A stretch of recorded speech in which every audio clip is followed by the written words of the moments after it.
Assalamualaikum warahmatullahi wabarakatuh. Perkenalkan, nama saya Guntur Syam Sadewa, mahasiswa Politeknik Keuangan Negara Stan, program studi Diplomatika Kebendaraan Negara 2019. Baiklah, di sini dalam video edukasi kali ini saya akan menjelaskan tentang etika pengadaan barang dan jasa. Dalam video ini saya dibantu oleh teman saya yang bernama Grani Rayano sebagai partner pemeran dalam video kali ini. Dalam pengadaan barang dan jasa diperlukan yang namanya etika. Etika ini berguna untuk mencegah hal-hal yang tidak diinginkan dalam pengadaan barang dan jasa, seperti halnya tindak pidana korupsi, kemudian penyalahgunaan wewenang, atau berbagai macam tindakan yang tidak diinginkan dalam pengadaan barang dan jasa, serta dapat menghambat proses pengadaan barang dan jasa tersebut. Etika pengadaan barang dan jasa yang pertama adalah tertib dan tanggung jawab. Tertib di sini artinya proses pengadaan barang dan jasa dilaksanakan secara urut dan terstruktur sesuai dengan aturan yang ada, mulai dari proses perencanaan, penganggaran, metode pelaksanaan, kemudian pelaksanaan, serta serah terima dan pelaporan. Kemudian tanggung jawab.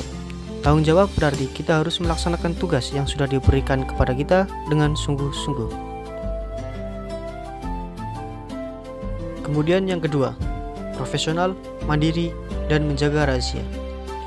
Profesional berarti kita harus menjalankan tugas dengan sebaik mungkin sesuai dengan pekerjaan kita. Kemudian bekerja secara mandiri dan menjaga kerahasiaan informasi yang menurut sifatnya harus dirahasiakan untuk mencegah adanya penyimpangan pengadaan barang dan jasa. Kemudian yang ketiga, tidak saling mempengaruhi. Dalam pengadaan barang dan jasa, tidak diperkenankan untuk saling mempengaruhi satu sama lain, baik secara langsung maupun tidak langsung, yang nantinya dapat berakibat menjadi persaingan usaha yang tidak sehat, serta dapat memicu dan memunculkan yang namanya konflik of interest atau kepentingan pribadi lainnya. Kemudian yang keempat, menerima dan bertanggung jawab.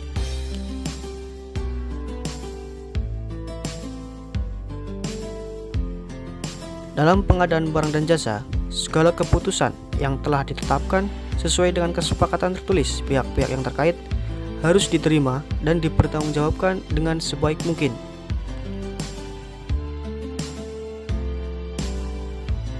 Kemudian yang kelima, menghindari dan mencegah terjadinya konflik of interest atau pertentangan kepentingan pihak lain.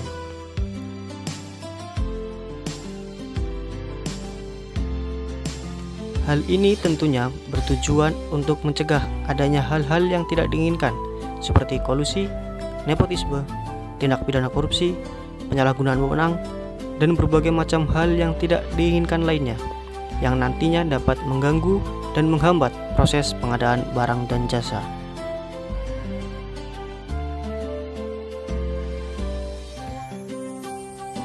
Kemudian yang keenam, menghindari dan mencegah pemborosan serta kebocoran keuangan negara.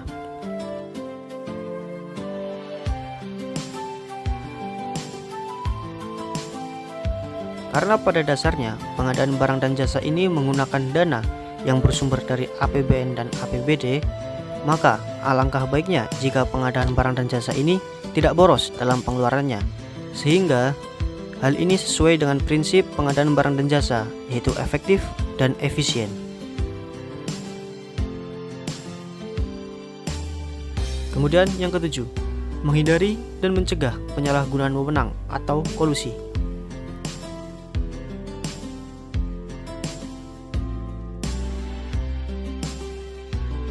Hal ini tentunya bertujuan untuk menghindari serta mencegah hal-hal yang tidak diinginkan yang nantinya dapat menghambat proses pengadaan barang dan jasa.